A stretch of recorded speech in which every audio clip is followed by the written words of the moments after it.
Hello সম্মানিত সুধী, আসসালামু আলাইকুম। সুপ্রিয় শিক্ষার্থী, তোমরা সবাই কেমন আছো? আজ আমি তোমাদের সামনে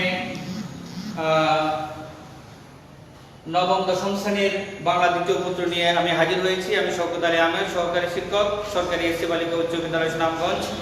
আজ আমি তোমাদের সামনে আলোচনা করব ধ্বনি পরিবর্তন। ধ্বনি পরিবর্তনের চ্যাপ্টারটি বেশ বড়, তাই এটাকে আমরা দুইটা ভাগে ভাগ করছি। প্রথম পর্ব আজ আমি তোমাদের সামনে নিয়ে হাজির হয়েছি। যদি পরবর্তীতে সুযোগ পাই তাহলে ওই ক্লাসটার দ্বিতীয় পর্ব পরবর্তী অংশ নিয়ে হাজির হব। তো চলো কথা না বাড়িয়ে আমরা সোজা পাঠে চলে যাই। ধ্বনি পরিবর্তন। তো তোমরা জানো যে ভাষা হচ্ছে নদীর গতির মতো পরিবর্তনশীল। ভাষা প্রতিনিয়তই পরিবর্তিত হচ্ছে। পৃথিবীর প্রত্যেকটা ভাষায় প্রতিনিয়তই নতুন নতুন শব্দ সংযোজন হচ্ছে, কিছু শব্দ বিয়োজন হচ্ছে এবং কিছু শব্দ চিরদিনের জন্য লুপ্ত হয়ে যাচ্ছে। এই যে ভাষার পরিবর্তন হয়, ভাষা পরিবর্তন মূলত ধ্বনি পরিবর্তন। ধ্বনি পরিবর্তনের মধ্য দিয়ে ভাষার পরিবর্তন হয়। তো ধ্বনি পরিবর্তন অনেকগুলি কারণে ঘটে থাকে। চলো আমরা সরাসরি পাঠে চলে যাই। আমরা প্রথমেই যে নিয়মটা নিয়ে আসবো সেটা হচ্ছে স্বরাগম। ধ্বনি পরিবর্তনের প্রথমেই যে নিয়মটা আমরা বলবো সেটা হচ্ছে স্বরাগম। তো স্বরাগমটা তিন ভাবে ঘটে থাকে। একটা হচ্ছে আদি স্বরাগম,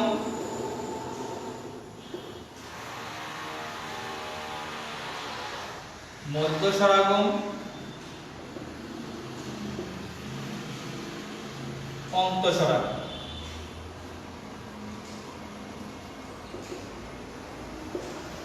তিনভাবে স্বরধ্বনির আগমন ঘটে: আদি স্বরাগম, মধ্য স্বরাগম, অন্ত স্বরাগম। আমার ক্লাসটা ঠিকমতো শোনা যাচ্ছে কিনা একটু কমেন্টস করে জানাবেন। তো প্রথমে আসো আদি স্বরাগম জিনিসটা কি।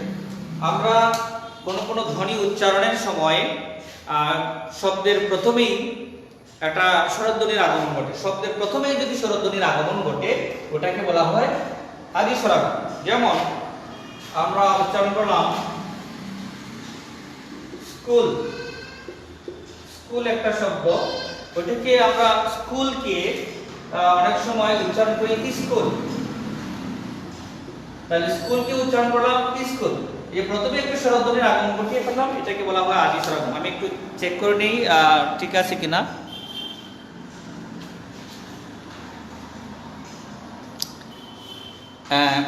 তাহলে এই যে আমরা স্কুলকে স্কুল উচ্চারণ করলাম, অর্থাৎ প্রথমেই উচ্চারণ করতে গিয়ে প্রথমেই একটা স্বরধ্বনির আগমন ঘটিয়ে ফেললাম, এটাকে বলা হয় আদি স্বরাগম। এভাবে ধ্বনির পরিবর্তন হয়। যেমন স্টেশন, শব্দটা হচ্ছে স্টেশন। স্টেশনকে আমরা অনেক সময় উচ্চারণ করি স্টেশন। শব্দটা হচ্ছে স্টেশন, আমরা উচ্চারণ করি স্টেশন। তাহলে এখানে প্রথমে একটা স্বরধ্বনির আগমন ঘটিয়ে গেলাম। এই যে প্রথমে একটা স্বরধ্বনির আগমন ঘটিয়ে ফেললাম, এটাকে বলা হয় আদি স্বরাগম। ঠিক আছে, তাহলে এবার আমরা আসি মধ্য স্বরাগম জিনিসটা কি। মধ্য স্বরাগম জিনিসটা হচ্ছে শব্দের মাঝখানে যদি একটা স্বরধ্বনির আগমন ঘটে, কোন শব্দের মাঝখানে একটা স্বরধ্বনির আগমন ঘটলে এটাকে বলা হয় মধ্য স্বরাগম। যেমন আমি লিখলাম রত্ন। রত্ন একটা শব্দ, এটাকে উচ্চারণ করতে গিয়ে আমরা অনেক সময় বলি রতন। রত্ন আসলে শেষে একটা স্বরধ্বনি ছিল।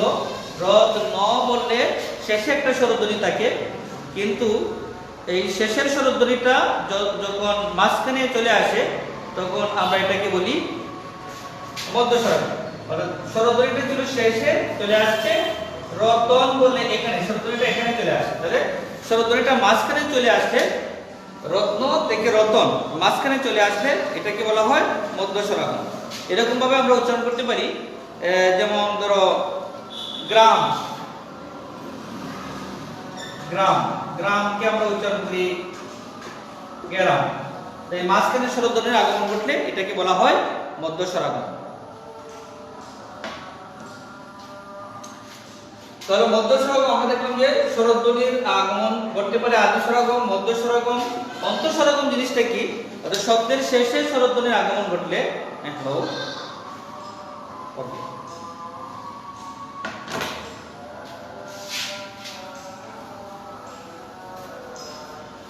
তাহলে দেখো অন্তঃস্বরাগম জিনিসটা কি, অর্থাৎ শব্দের শেষে যদি কোনো স্বরধ্বনির আগমন ঘটে সেই ক্ষেত্রে আমরা এটাকে বলি অন্তঃস্বরাগম। যেমন একটা শব্দ হচ্ছে আজ, তো আজকে আমরা অনেক সময় উচ্চারণ করি আজি, আজ থেকে আজি। যেমন আজি এ প্রভাতে রবির খর খেমনে বসিল প্রাণের পর, রবীন্দ্রনাথের কবিতা আছে। আজ থেকে আজি, তদ্রূপ এরকম হতে পারে বেঞ্চ,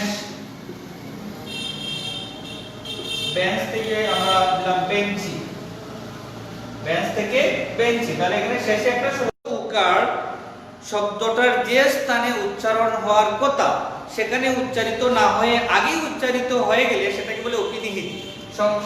আমি উদাহরণ দিলে বিষয়টা ক্লিয়ার হয়ে যাবে। আমি সংজ্ঞা বলছি, রস্য ই কার অ রস্য উ কার যথা স্থানে উচ্চারিত না হয়ে পূর্বেই উচ্চারিত হলে তাকে বলে অপিনিহিত। আমি एग्जांपल দিলে বিষয়টা ক্লিয়ার হয়ে যাবে। অর্থাৎ রস্যইকার ও রস্যৌকার যথাস্থানে উচ্চারিত না হয়ে আগেই উচ্চারিত হয়ে গেলে সেটাকে বলা হয় অপিনিহিত। অপিনিহিতের কয়েকটা উদাহরণ দিলে বিষয়টা ক্লিয়ার হয়ে যাবে। যেমন ধরো আমি একটা বললাম চারি, একটা শব্দ চারি, চারি। তো চারি বললে চারি শব্দটার শেষে আসলে একটা ই ধ্বনি আছে, ই ধ্বনিটা আসে শেষে চারি, কিন্তু ই ধ্বনিটা আমরা এটাকে উচ্চারণ করি চাই, চারিতে তো হয়ে যায় চাই। তাহলে এই যে যেখানে ই ধ্বনিটা উচ্চারণ হওয়ার কথা সেখানে উচ্চারিত না হয়ে আগে উচ্চারিত হয়ে গেলে সেটাকে বলা হয় অপিনিহিত। অপিনিহিত জিনিসটা রস্য ইকার ও রস্য উকার যথাস্থানে উচ্চারিত না হয়ে পূর্বেই উচ্চারিত হয়ে গেলে সেটাকে বলা হয় অপিনিহিত। আরেকটা উদাহরণ দেই, যেমন ধরো মারি, মারি বললে শেষে একটা ই ধ্বনি আছে, কিন্তু যখন আমরা এটাকে উচ্চারণ করি মাইল, তাহলে শেষের যে ই ধ্বনিটা আছে এটা পূর্বেই উচ্চারিত হয়ে গেলে সেটাকে বলা হয় অপিনিহিত। তাহলে ধ্বনি পরিবর্তনের একটা নিয়ম হচ্ছে অপিনিহিত। প্রথমে আমরা পেলাম স্বরাগম। স্বরাগম তিন ধরনের হতে পারে, আদি স্বরাগম, মধ্য স্বরাগম, অন্তঃস্বরাগম। তোমরা যারা এবছর এসএসসি পরীক্ষা দিবে বা যারা নবম দশম শ্রেণীতে পড়ো তোমাদের প্রশ্ন কিভাবে থাকে যে স্বরাগম কত প্রকার, তাহলে স্বরাগম আমরা পেলাম তিন প্রকার, আদি স্বরাগম, মধ্য স্বরাগম, অন্তঃস্বরাগম। আবার প্রশ্ন থাকতে পারে একটা एग्जांपल দিয়ে বলো এটা কোন ধরনের ধ্বনি পরিবর্তন, তাহলে স্বরাগমের মধ্যে পড়লে স্বরাগমের মধ্যে আবার কোনটার মধ্যে পড়েছে। যদি এই উদাহরণটা দেয় যেমন চারি থেকে চার, মারি থেকে মার, এটা কোন ধরনের ধ্বনি পরিবর্তন, সেই ক্ষেত্রে সঠিক উত্তর হবে অপিনিহিত। ঠিক আছে, আমরা পরবর্তী নিয়মটা একটু যাই।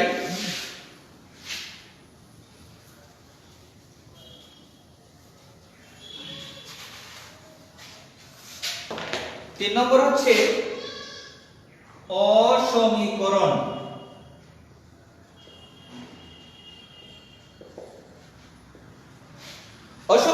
অসমীকরণ জিনিসটা হচ্ছে একই স্বরের পুনরাবৃত্তি দূর করার জন্য।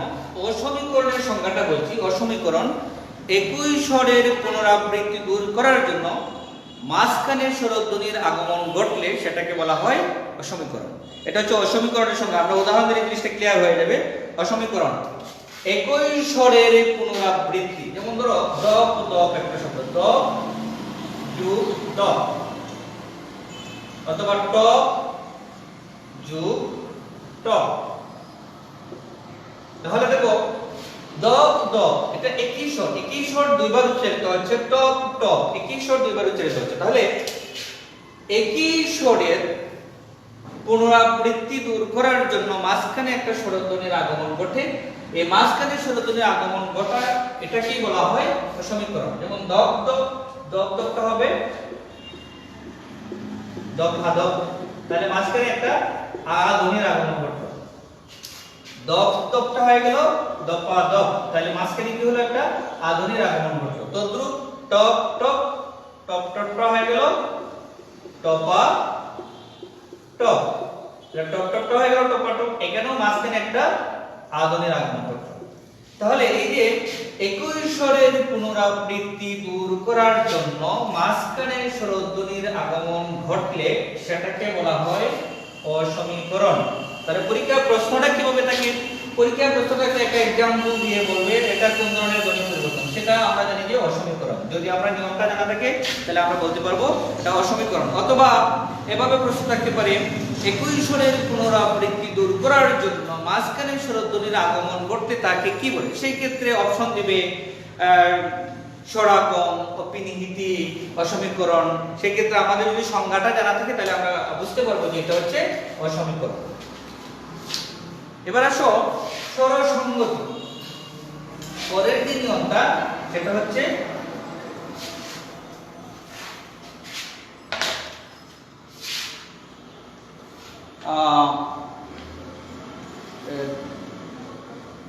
চার নম্বর নিয়ম স্বরসঙ্গতি।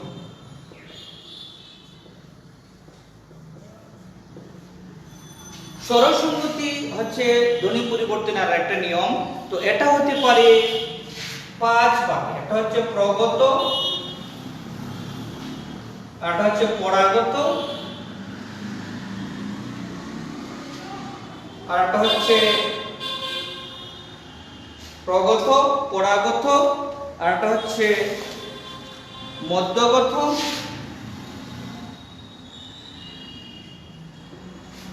আর এটা হচ্ছে অনন্য,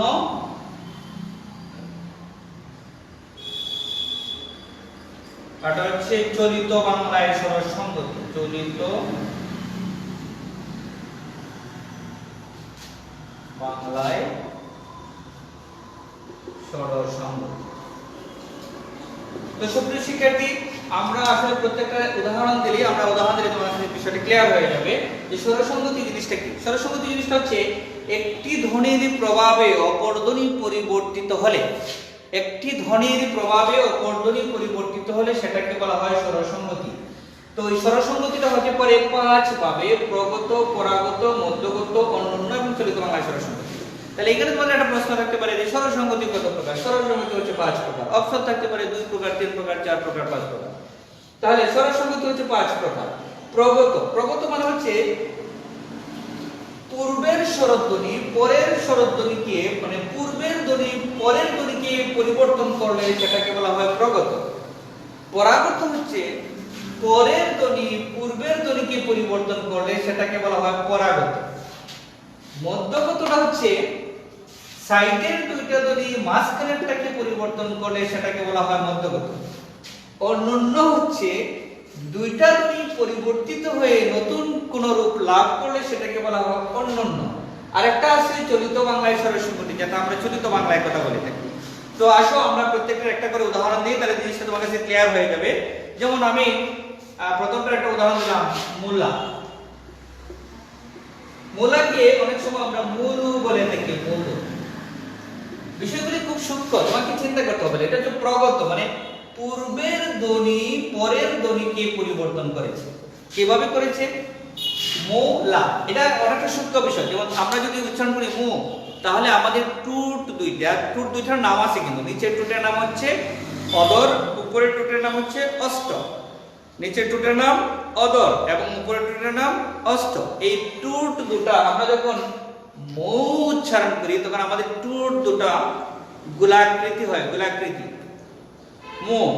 আবার যখন আমরা লা উচ্চারণ করি তাহলে আমাদের টুট দুইটা প্রসারিত হয়, লা। ঠিক আছে, মো লা। তো চিন্তা করো, মু যখন উচ্চারণ করলাম আমাদের টুট দুইটা গোলাকৃতি হলো, বৃত্তাকার। আবার যখন আমরা লা উচ্চারণ করলাম আমাদের টুট দুইটা প্রসারিত হলো। কিন্তু এইটা যখন উচ্চারণ করি মু মো লু, সেক্ষেত্রে আমরা প্রথমে মু বললে টুট দুইটা আমাদের গোলাকৃতি ছিল, আবার লো বললে টুট দুটা কিন্তু গোলাকৃতি থেকে যায়। তাহলে কি হলো? প্রথম ধ্বনি পরের ধ্বনিকে পরিবর্তিত করে ফেলে।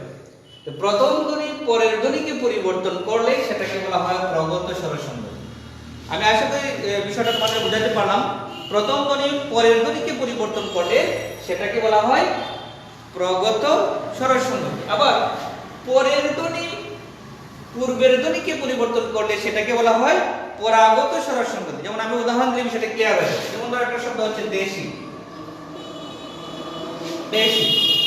তাহলে দেখো দেশি, দেশি শব্দটাকে আমরা যখন উচ্চারণ করি দিশি, তাহলে কি হলো? এটা পরের ধ্বনি পূর্বের ধ্বনিকে পরিবর্তন করবে। তো পরের ধ্বনি যখন পূর্বের ধ্বনিকে পরিবর্তন করে তখন সেটাকে আমরা বলি পরাগত স্বর সংগতি। পরের ধ্বনি পূর্বের ধ্বনিকে পরিবর্তন করলে সেটাকে আমরা বলি পরাগত স্বর সংগতি। মধ্যগত জিনিসটা কি? আমি আগেই বলেছি, সাইডের দুইটা মাঝখানের একটাকে পরিবর্তন করলে সেটাকে বলা হয় মধ্যগত স্বর সংগতি। যেমন আমরা একটা উদাহরণ দিই,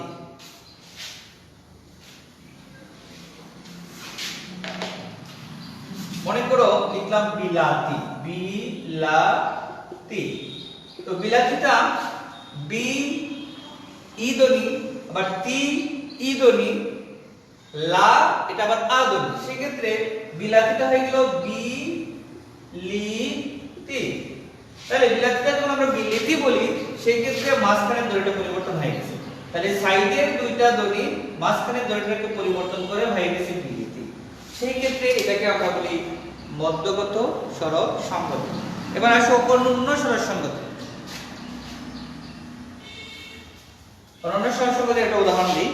অনুন্ন স্বর সংগতির উদাহরণ হচ্ছে, যেমন ধরো আমরা বললাম মোজা, মোজা একটা শব্দ। তো মোজা বললে এটা হয়ে গেল মোজা। মোজাটাকে মোজাকে আমরা উচ্চারণ করি মজো। মজো যখন আমরা উচ্চারণ করি, মোজাকে যখন মজো উচ্চারণ করি সেই ক্ষেত্রে এটা দুটা ধ্বনি পরিবর্তন হয়ে একটু ডিফারেন্ট ভিন্ন রূপ লাভ করেছে, সেটাকে বলা হয় অনুন্ন স্বর সংগতি। আর এটা হচ্ছে চলিত বাংলায় স্বর সংগতি। চলিত বাংলায় স্বর সংগতিটা হচ্ছে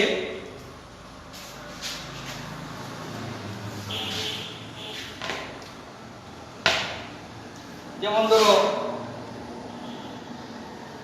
গিলা, গিলা থেকে গেলা। তাহলে গিলা থেকে গেলা এগুলো হচ্ছে চলিত বাংলায় স্বর সংগতি। যেমন ধরো মিলামিশা,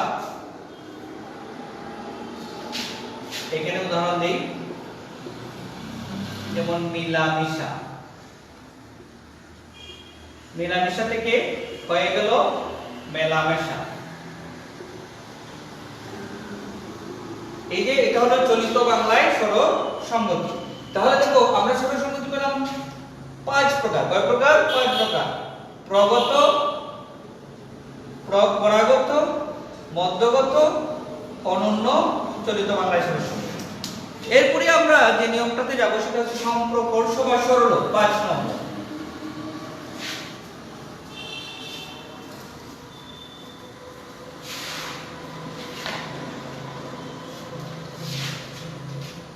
পাঁচ নম্বর হচ্ছে সম্প্রকর্ষ বা সরল। সম্প্রকর্ষ বা সরল, এটা নাম থেকেই বোঝা যাচ্ছে। সম্প্রকর্ষ বা সরল মানে স্বরধ্বনি লুপ্ত হয়ে যায়। তাহলে স্বরধ্বনি লুপ্ত হয়ে গেলে এটাকে বলা হয় সম্প্রকর্ষ বা সরল। এই সম্প্রকর্ষ বা সরল এটাও কিন্তু 3 ধরনের হতে পারে: আদি স্বরলোপ, মধ্য স্বরলোপ এবং অন্ত স্বরলোপ। সম্প্রকর্ষ বা সরলটাও 3 ধরনের হতে পারে। একটা হচ্ছে আদি স্বরলোপ,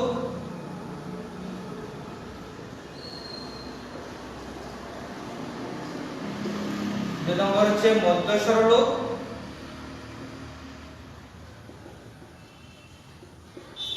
তিন নম্বরটা হচ্ছে অন্ত স্বরলোপ।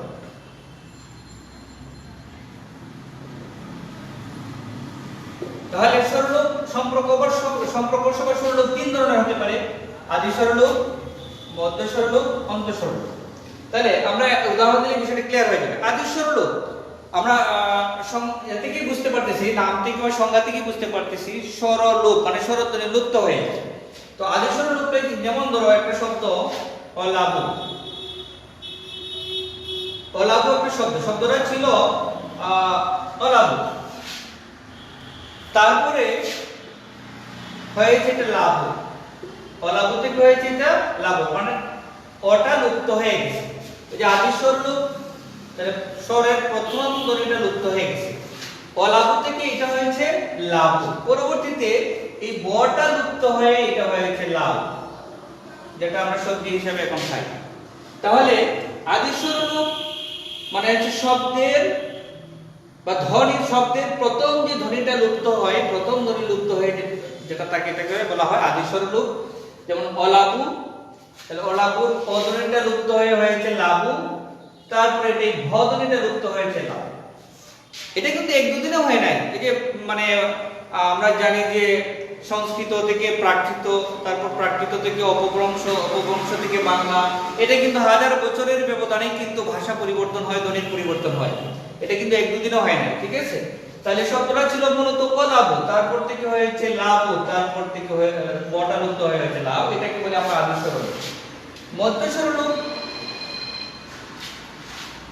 মধ্য স্বররূপটা হচ্ছে মাঝখানে স্বরধ্বনি লুপ্ত হলে সেটাকে বলা হয় মধ্য স্বররূপ। কোন ধ্বনি যদি মানে শব্দের যদি মাঝখানে লুপ্ত হয়ে যায়, যেমন ধরো একটা শব্দ বললাম আমি সুবর্ণ, সুবর্ণ, সুবর্ণ থেকে এই মাঝখানের ধ্বনিটা লুপ্ত হয়ে গেছে, এটা হয়ে গেছে স্বর্ণ, মানে এটা যুক্ত হয়ে গেছে আর এটা এই সুবর্ণ থেকে হয়েছে স্বর্ণ, তাহলে মাঝখানের ধ্বনিটা লুপ্ত হয়ে গেছে। যদি মাঝখানের ধ্বনিটা লুপ্ত হয়ে যায় তখন আমরা এটাকে বলি মধ্য স্বররূপ। তাহলে স্বররূপ আমরা পেলাম সম্প্রকর্ষ বা স্বররূপ। আর একটা রয়েছে অন্তঃস্বররূপ। অন্তঃস্বররূপ তো বোঝাই যাচ্ছে, অর্থাৎ অন্ত শব্দের অর্থ হচ্ছে শেষ। অন্ত শব্দের অর্থ কি? অন্ত শব্দের অর্থ হচ্ছে শেষ, অর্থাৎ শব্দের শেষে যদি ধ্বনি লুপ্ত হয়ে যায় তখন এটাকে বলি আমরা অন্তঃস্বররূপ। যেমন ধরো আমরা একটা চারি, চারি একটা শব্দ, তো চারি থেকে হয়েছে এটা শেষে কিন্তু একটা ই ধ্বনি আছে, চারির মধ্যে শেষে একটা ই ধ্বনি আছে, তো চারিটা হয়ে গেল চার। তাহলে এই শেষের যে ই ধ্বনিটা লুপ্ত হয়েছে, এই শেষের ই ধ্বনিটা লুপ্ত হয়ে যাওয়া এটা চারিটা হয়ে গেছে চার। এরকম একটা আমরা বলতে পারি, যেমন ধরো আজি, আজি থেকে হয়ে গেছে আজ। তাহলে আজি বললে শেষে একটা ই ধ্বনি আছে, এই যে শেষের ই ধ্বনিটা লুপ্ত হলো এটাকে বলা হয় অন্ত। অন্ত শব্দের অর্থ মানে শেষ, অন্ত মানে শেষে। তাহলে অন্তঃস্বররূপ মানে হচ্ছে শব্দের শেষের যে ধ্বনিটা লুপ্ত হয় সেটাকে বলা হয় অন্তঃস্বররূপ। চারি থেকে চার, আজি থেকে আজ, এখানে ই ধ্বনিটা লুপ্ত হয়ে গেছে। তাহলে আমরা পেলাম সম্প্রকর্ষ বা স্বররূপ তিন ধরনের হতে পারে: আদি স্বররূপ, মধ্য স্বররূপ, অন্তঃস্বররূপ। পরীক্ষায় কিন্তু প্রশ্ন থাকতে পারে সম্প্রকর্ষের অপর নাম কি, এটা একটা প্রশ্ন থাকে। সম্প্রকর্ষের অপর নাম হচ্ছে স্বররূপ, অথবা স্বররূপের অপর নাম কি, স্বররূপের অপর নাম হচ্ছে সম্প্রকর্ষ। অথবা সম্প্রকর্ষ বা স্বররূপ কয় প্রকার, তিন প্রকার বা তিন ভাবে হতে পারে। অথবা এখান থেকে দুই একটা এক্সাম্পল দিয়ে বলবো এটা কোন ধরনের ধ্বনি পরিবর্তন, চারি থেকে চার, আজি থেকে আজ, এটা কোন ধরনের ধ্বনি পরিবর্তন। সেক্ষেত্রে আসতে হবে, যদি অপশনে তোমাকে থাকে সম্প্রকর্ষ বা স্বররূপ, তাহলে সম্প্রকর্ষ বা স্বররূপ সঠিক উত্তর। আবার যদি অপশনে তোমার অন্তঃস্বররূপ থাকে তাহলে সেক্ষেত্রে অন্তঃস্বররূপই সঠিক উত্তর, অন্তঃস্বররূপ তোমাকে দিতে হবে।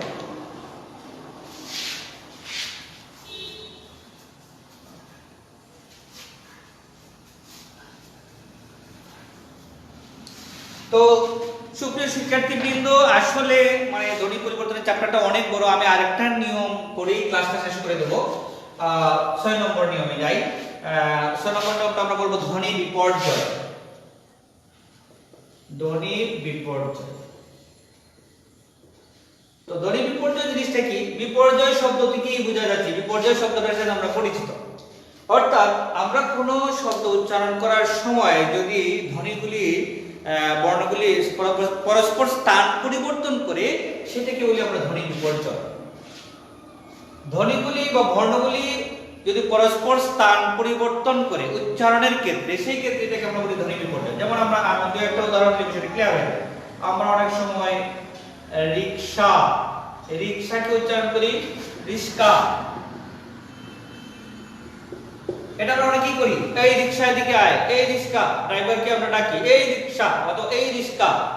বাচ্চারা অনেক সময় উচ্চারণ করে চকলেট, চকলেটকে বাচ্চারা অনেক সময় উচ্চারণ করে চলকেট, চলকেট, চকলেটকে উচ্চারণ করে চলকেট। বাক্স, বাক্সকে উচ্চারণ করে বাস্ক, বাস্ক।